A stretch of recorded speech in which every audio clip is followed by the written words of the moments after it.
The afternoon sun cast long shadows across Riverside Park, its golden rays filtering through the maple trees that had stood sentinel over countless childhood memories for more than 3 decades. Children's laughter echoed across the playground equipment, a symphony of innocence that seemed to promise all was right with the world. Young voices called out in games of tag and hide and seek, while parents sat on weathered wooden benches, some scrolling through phones, others engaged in animated conversations about weekend plans, school activities, and the small dramas that make up suburban life. The park itself was a testament to community investment and care.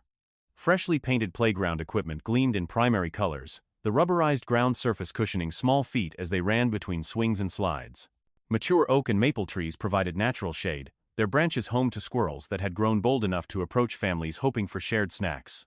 A small pond at the park's center attracted ducks and geese, their presence adding to the pastoral atmosphere that made this place special.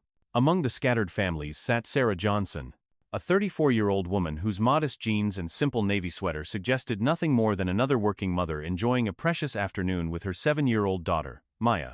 Sarah watched with gentle eyes as Maya climbed the jungle gym with determined concentration, her small hands gripping each rung with the fierce independence that comes naturally to children who believe the world belongs to them. Maya was everything Sarah had dreamed of in a daughter, bright, curious, fearless in the way that only children can be. Her pigtails bounced as she moved from one piece of equipment to another, her laughter infectious enough to draw smiles from strangers. She wore a purple t-shirt with a cartoon unicorn and light-up sneakers that flashed with each step, completely unaware that her mere presence in this space was being scrutinized by some of the adults around her. But Sarah's presence had not gone unnoticed. Subtle glances from other parents carried weight beyond mere curiosity. A woman with perfectly coiffed blonde hair and designer sunglasses whispered something to her companion, both pairs of eyes drifting towards Sarah before quickly looking away when they realized they might be caught staring. An elderly man on a nearby bench shifted uncomfortably, his newspaper rustling with unnecessary frequency as he stole glances over its edge, his expression suggesting he found something unsettling about the scene before him. Sarah had grown accustomed to these moments throughout her life. The careful distance maintained in grocery store lines, the slightly too long stares in restaurants, the way conversations sometimes quieted when she entered a room. It was the kind of prejudice that rarely announced itself with signs or symbols, but instead lived in the spaces between words, in the hesitation before a greeting, in the assumptions that followed her like shadows wherever she went. She had learned long ago to navigate these waters with grace, to armor herself with dignity while maintaining the warmth that was essential to who she was as a person and as a mother. Maya remained blissfully unaware of the undercurrents, her world still painted in primary colors where playgrounds were kingdoms and every stranger held the possibility of friendship. The tranquil scene began to shift when Officer Mark Stevens entered the park. His patrol car pulled into the gravel parking lot with deliberate slowness, as if announcing his authority before he even stepped foot on the grass. The black and white vehicle seemed out of place among the family sedans and minivans, its presence immediately changing the atmosphere from leisurely to watchful. Stevens was a 15-year veteran of the local police force, a man whose 6-foot frame had grown thick around the middle, carrying the weight of too many late-night shifts, too much cynicism, and too many years of seeing the world through a lens that had grown progressively darker with each passing season. His uniform was pressed and his badge polished, but there was something in his bearing that suggested a man who had lost sight of the oath he had once sworn to uphold. As he walked across the park with measured steps, his hand rested casually on his duty belt, fingers drumming against the radio clip to his chest. His eyes swept the area with the practiced gaze of someone perpetually looking for problems, and when they landed on Sarah, they lingered with unmistakable suspicion. In his mind, the calculation was simple and automatic. Black woman, unfamiliar face, sitting alone in a family-oriented space. In his experience, that combination usually meant trouble was brewing somewhere nearby.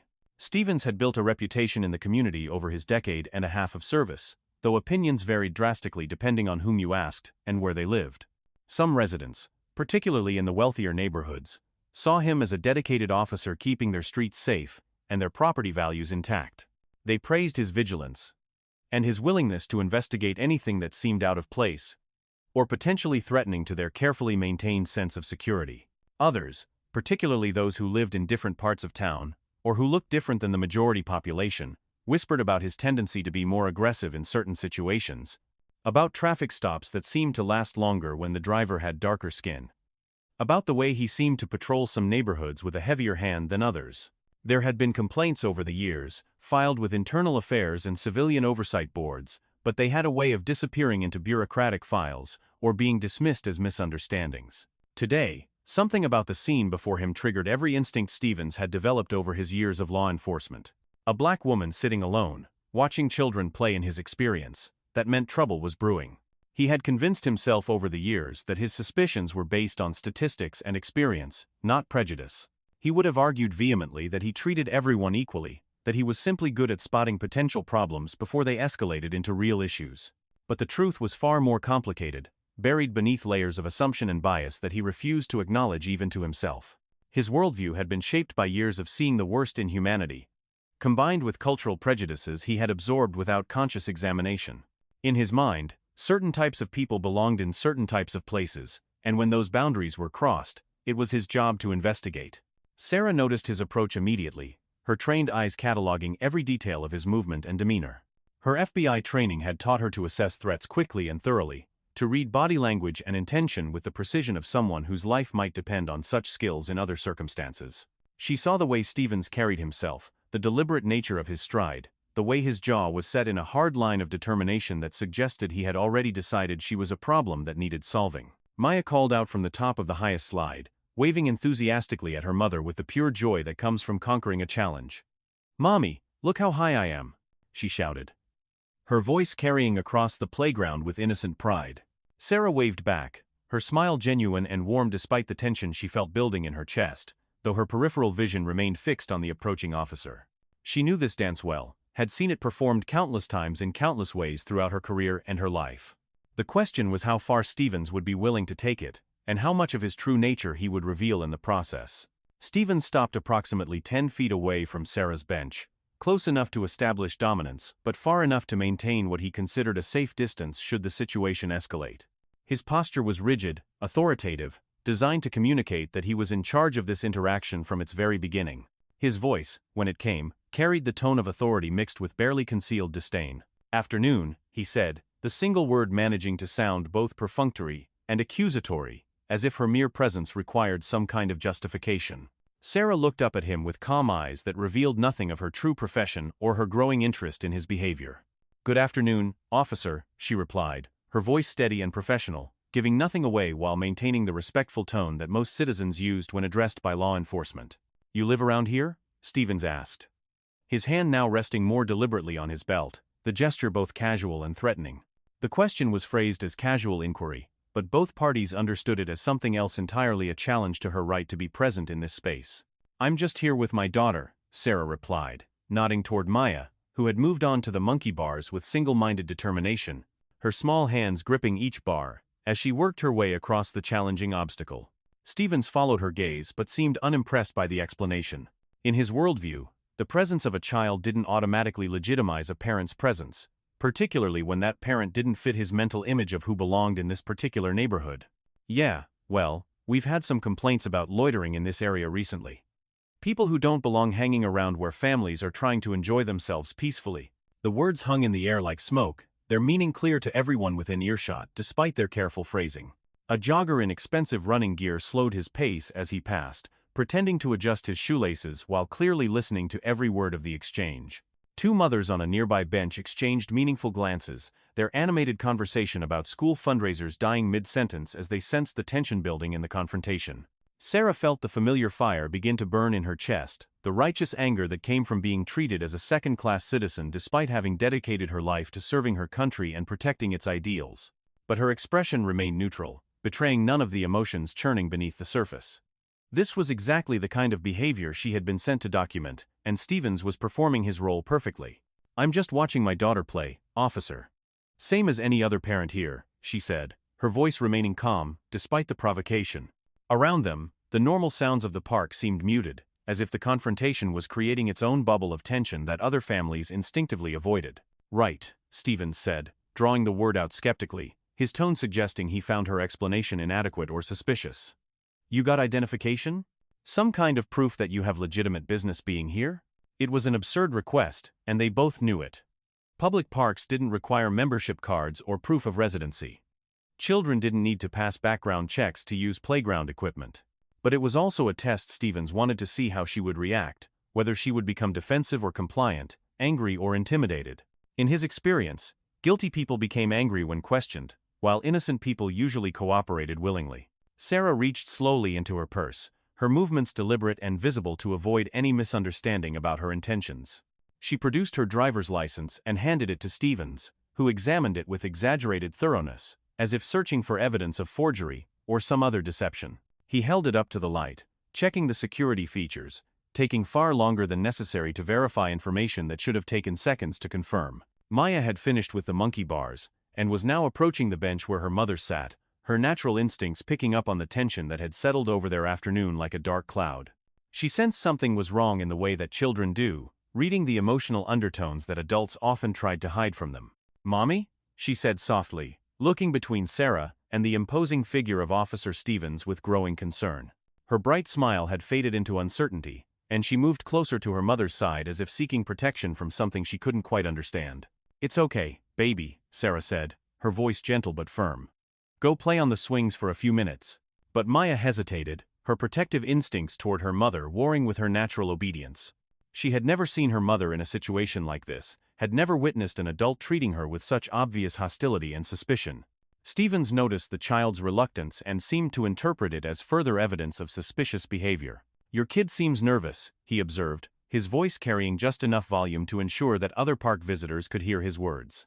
"In my experience, kids usually only act like that when their parents are up to something they shouldn't be doing." The accusation was baseless and cruel, designed specifically to provoke a reaction that Stevens could then use to justify further harassment or escalation. It was a tactic he had perfected over years of interactions with people he considered undesirable, a way of creating justification for his predetermined conclusions. Sarah felt her jaw tighten, every muscle in her body tensing with the effort of maintaining her composure. Around them, the park had grown quieter as more people became aware of the confrontation unfolding near the central playground. Parents were pulling their children closer, some discreetly moving to different areas of the park to avoid becoming involved in whatever drama was playing out. "My daughter is fine, Officer Stevens," Sarah said, reading his name tag with deliberate emphasis, making it clear that she was paying attention to his identity and would remember this interaction. "She's just not used to seeing police officers question people for the crime of sitting in public parks." The use of his name seemed to surprise Stevens slightly, registering somewhere in his mind as unusual behavior from someone he had categorized as a typical troublemaker. Most people he encountered in situations like this either cowered in intimidation or exploded in anger. They rarely maintained such calm awareness while simultaneously challenging his authority. Something about Sarah's demeanor was beginning to unsettle him, though he couldn't quite identify what was different about her response. "Look, lady," Stevens said, his voice growing harder and more aggressive as his frustration mounted. "I don't appreciate your attitude. Maybe where you come from, people can just hang around wherever they want, causing problems and making decent families uncomfortable. But this is a nice neighborhood, and these people pay good money in taxes to keep it that way." The racial implication was crystal clear, even though Stevens was careful not to state it explicitly. He had learned over the years how to communicate his prejudices in ways that gave him plausible deniability if anyone ever challenged him officially. Several onlookers had stopped pretending they weren't listening, and at least 2 people had pulled out their phones, though they held them discreetly at their sides, not yet openly recording. Sarah stood up slowly, her movement fluid and controlled, displaying none of the hesitation or deference that Stevens was accustomed to seeing from people he confronted. At 5 feet 8 inches, she was tall enough to look Stevens nearly in the eye, and something about her posture suggested a strength and confidence that went far beyond the physical realm. "Officer Stevens," she said, her voice carrying a new edge that cut through the afternoon air like a blade. "I think you should be very careful about your next words and actions." But Stevens had gone too far to back down now, his pride and his prejudices combining to trap him in a confrontation he couldn't gracefully exit. His reputation was invested in this moment, and backing down would feel like weakness. The small crowd that had gathered would see him retreat from a single black woman, and in his mind, that was absolutely unacceptable under any circumstances. "Are you threatening a police officer?" he demanded, his hand moving closer to the baton hanging from his belt. "Because I can make this real simple for you. You can leave this park voluntarily right now, or I can help you leave in the back of my patrol car." "Mommy," Maya called out again, her voice smaller now, frightened by the adult anger that was crackling in the air around them like electricity before a storm. "Go to the swings, Maya," Sarah said firmly, her tone brooking no argument. "Right now." The little girl reluctantly obeyed, casting worried glances over her shoulder as she walked away from the confrontation. Her departure seemed to embolden Stevens further, as if the presence of the child had been some kind of restraint on his behavior, and now, with that restraint removed, he felt free to escalate without limitation. "You people," Stevens continued, his voice rising enough to carry clearly across the playground, ensuring that everyone present could hear his words. "Think you can go anywhere, do anything, cause any kind of trouble you want. Well, let me tell you something about how things work in the real world." He stepped closer, invading Sarah's personal space in a deliberate act of intimidation, close enough that she could smell the stale coffee on his breath. See the small scar above his left eyebrow, feel the heat of his anger radiating from his body like a furnace. This isn't your neighborhood. These aren't your people. This isn't your kind of place. And I don't care what kind of attitude you think you're entitled to have, but you're going to show some respect to the badge, or you're going to face the consequences. The words were bad enough, representing everything wrong with policing in America, but what happened next would change everything for everyone involved. In a moment of pure, thoughtless rage, driven by years of unchecked prejudice and a sense of absolute authority, Officer Mark Stevens raised his hand and struck Sarah Johnson across the face with an open palm. The slap echoed across the park like a gunshot, the sharp crack of flesh against flesh causing children to stop playing mid-game and parents to gasp audibly in shock and disbelief. The jogger who had been eavesdropping stopped dead in his tracks, his mouth falling open at what he had just witnessed. A woman pushing a stroller nearly stumbled as she turned to stare at the confrontation. Sarah's head snapped to the side from the force of the blow, a red handprint already beginning to bloom across her dark cheek like a crimson flower. The impact was strong enough to bring tears to her eyes, though whether from physical pain or emotional trauma, no one could say. For a moment, time seemed suspended throughout the entire park, as if the whole world was holding its breath, to see what would happen next. In this shocking violation of everything decent people believed about law enforcement and human dignity. But Sarah didn't cry out in pain or shock. She didn't stumble backward or fall to the ground. She didn't even raise her hand to her stinging cheek or show any of the typical responses one might expect from a victim of such an assault. Instead, she turned her head back slowly, deliberately, with the careful precision of a predator that has just been given exactly what it was waiting for. When she looked directly into Stephen's eyes, something in her gaze made him take an involuntary step backward, his bravado faltering for the first time since the confrontation began. It wasn't fear he saw reflected in her dark eyes. It wasn't shock or pain or humiliation or any of the emotions he was accustomed to seeing in the people he brutalized. It was something else entirely, something that looked remarkably like satisfaction. As if this moment was exactly what she had been hoping would happen. "Did you just assault me, Officer Stevens?"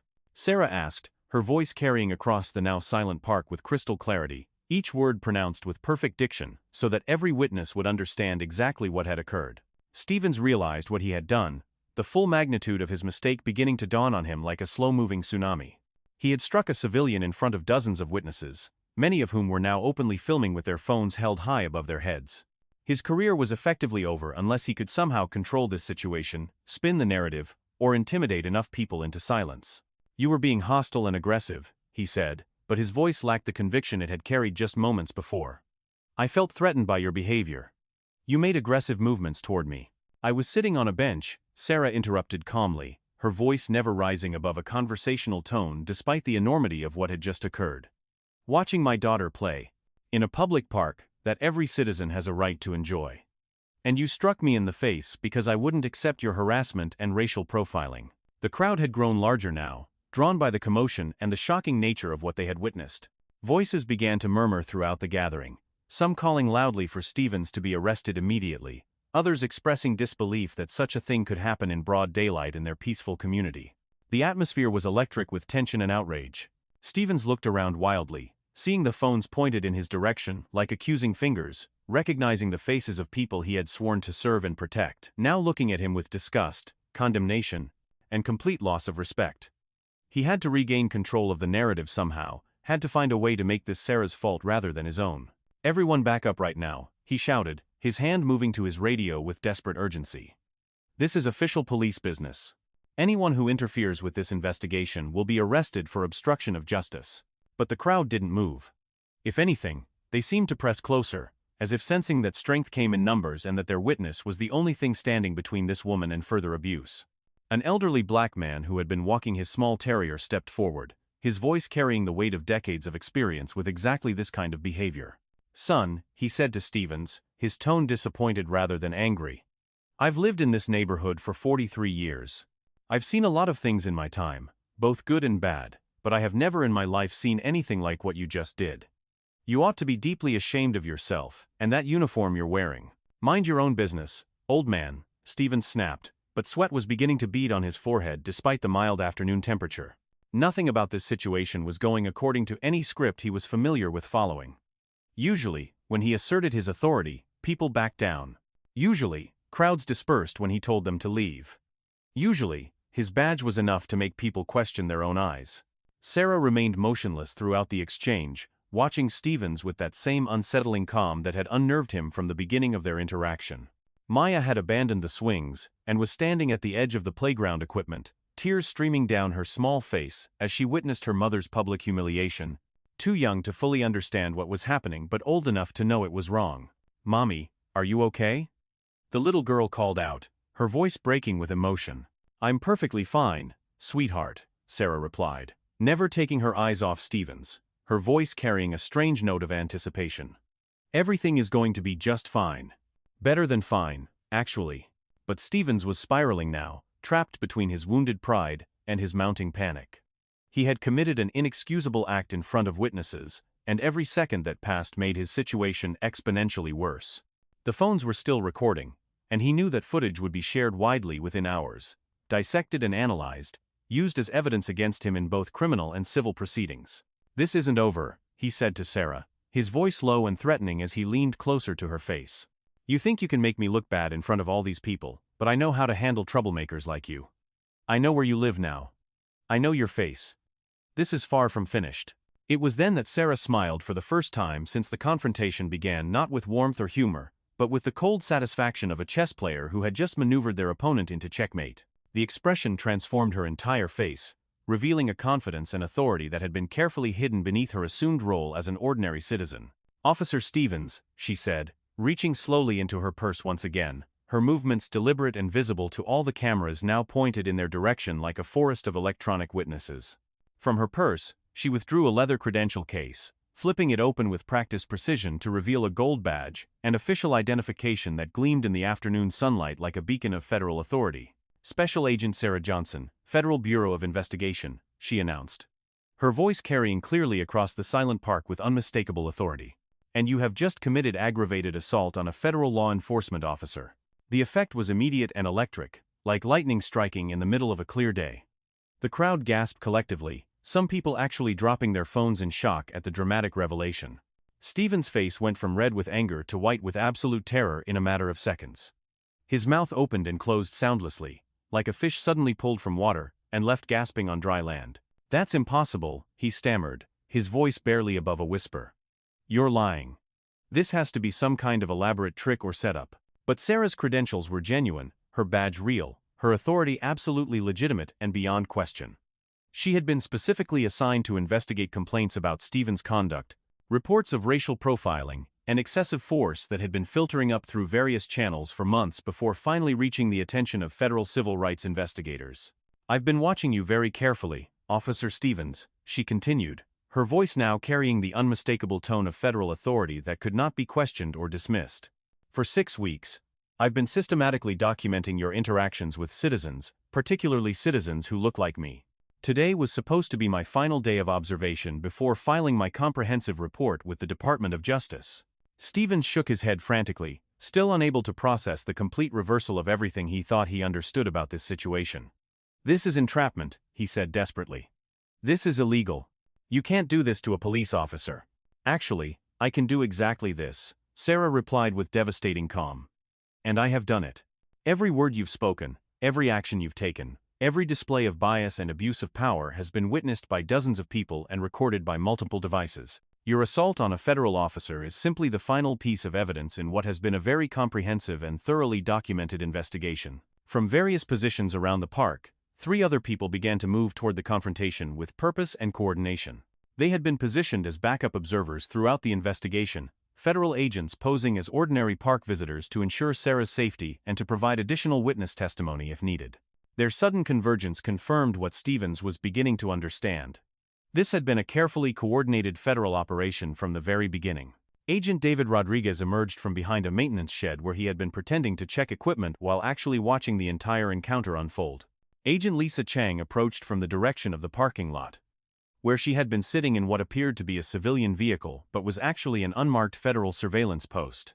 Agent Michael Thompson had been the jogger who had stopped to listen earlier, and now he produced his own credentials with the fluid motion of someone who had done this many times before. "Mark Stevens," Agent Johnson said with formal authority, "you are under arrest for assault on a federal officer, violation of civil rights, under color of law, conspiracy to deprive citizens of their constitutional rights, and abuse of power under Federal Statute 18 U.S.C. Section 242. The words hit Stevens like physical blows, each charge representing years of potential prison time and the complete destruction of everything he had built his identity around.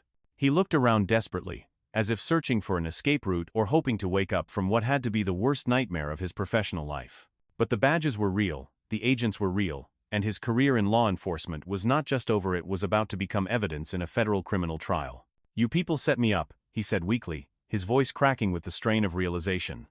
"This whole thing was an elaborate setup from the beginning."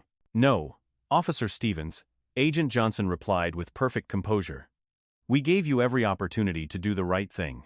We presented you with a completely ordinary situation, a mother watching her child play in a public park.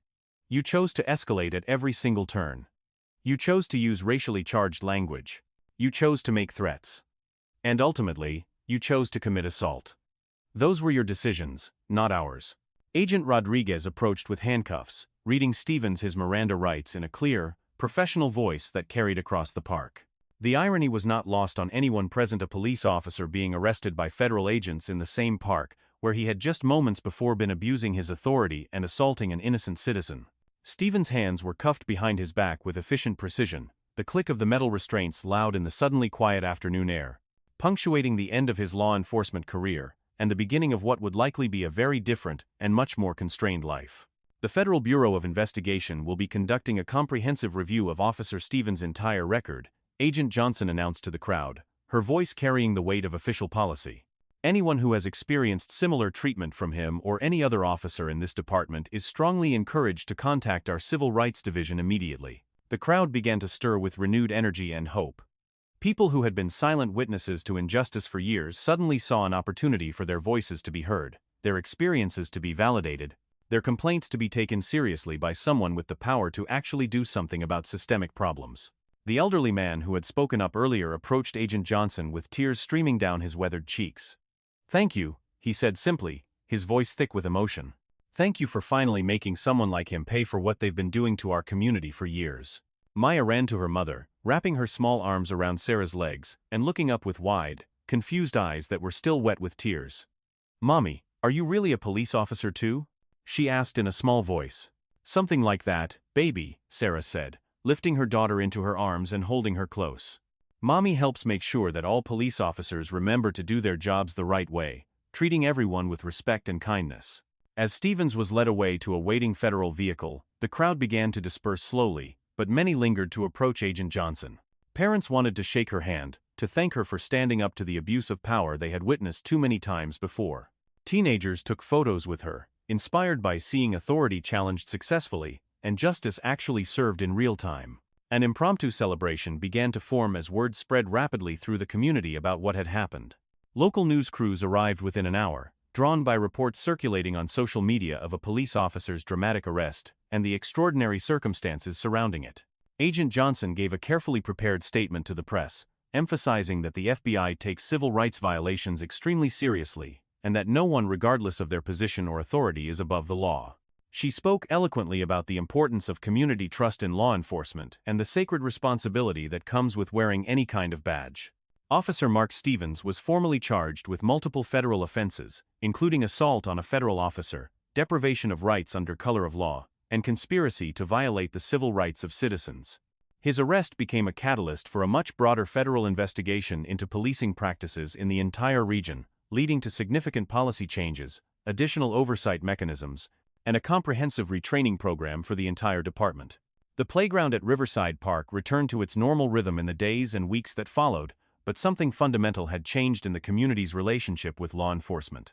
Parents felt safer knowing that someone was watching the watchers, that there were consequences for abuse of power, that justice was possible even when it seemed impossible. Children played with the same innocence they always had, But their parents carried a new understanding that justice, while sometimes delayed by bureaucracy and institutional protection, could still arrive when least expected and in the most dramatic fashion imaginable. Sarah Johnson returned to her regular duties with the Federal Bureau of Investigation, but she never forgot the feeling of that moment when she revealed her true identity to Officer Stevens. It reminded her why she had chosen her profession in the first place, why the fight for justice and equality remained as important and urgent as ever in American society. The case against Stevens would eventually lead to his conviction and a significant prison sentence, serving as a powerful warning to other officers who might be tempted to abuse their power or treat citizens differently based on the color of their skin. But perhaps more importantly, it sent a clear message to communities across the country. Someone is always watching, and someday, somehow, justice will be served. In the end, it wasn't just about one corrupt officer, or one federal investigation, or one afternoon in a suburban park. It was about the fundamental promise that America makes to all its citizens that everyone deserves to be treated with dignity and respect, regardless of their race, their neighborhood, their economic status, or any other factor that small-minded people might use to justify discrimination. And sometimes, just sometimes, that promise is kept in the most unexpected ways, by the most unexpected people, in the most ordinary places where children play and parents dream of a better, more just world for their sons and daughters to inherit.